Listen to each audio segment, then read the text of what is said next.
Rock line ఏం పని చేస్తుంది అని అంటే ఇక్కడ కూర్చొని ఇక్కడ కూర్చున్నాం కదా, ఎక్కడ తీసాం మనం?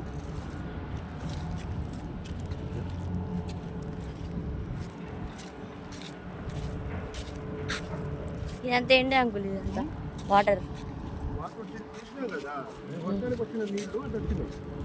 ఇక్కడ కూర్చున్నాం కదా, ఇక్కడ కూర్చొని ఇక మేము అక్కడి నుంచి మెటీరియల్ తీసేసినాం. ఎంత డెప్త్ ఉంది అది?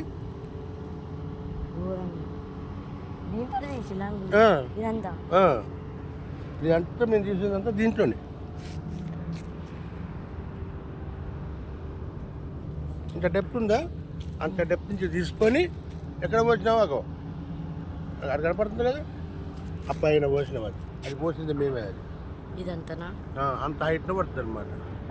ఈ మిషన్ యొక్క అడ్వాంటేజ్ ఏంటంటే మనకి మ్యాన్ పవర్ తక్కువ,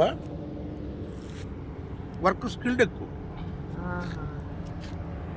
ఇప్పుడు 100 మంది చేసే పని ఇది ఒక్కటే చేస్తుంది.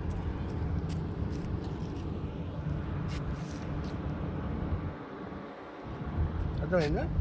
ఇప్పుడు ఇది రిపేర్లు ఉన్నది అంకుల్, ఇది రిపేర్లు ఉన్నది. ఇంకా రిపేర్ మెయింటెనెన్స్ చేస్తున్నారు. ఇది ఆ కోల్ ఉంది కదా, అక్కడ కోల్ కనపడుతుంది.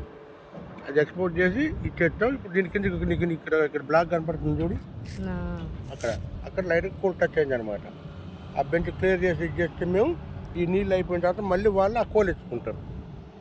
నీళ్ళు ఎక్కడ పంపిస్తారు అంకుల్? పంపులు ఉన్నాయి కదా, ఆ పంపుల ద్వారా బయటకు లిఫ్ట్ వెళ్ళిపోద్ది అనమాట. బయటకు లిఫ్టింగ్ అనమాట వాటర్. అది ఇట్లా ఏమైందంటే ఇంత డెప్త్ నుంచి మనం వేరే మిషన్తో తీయాలంటే తీయలేము. మనం ఏం చేయాలి? ఇక్కడి నుంచి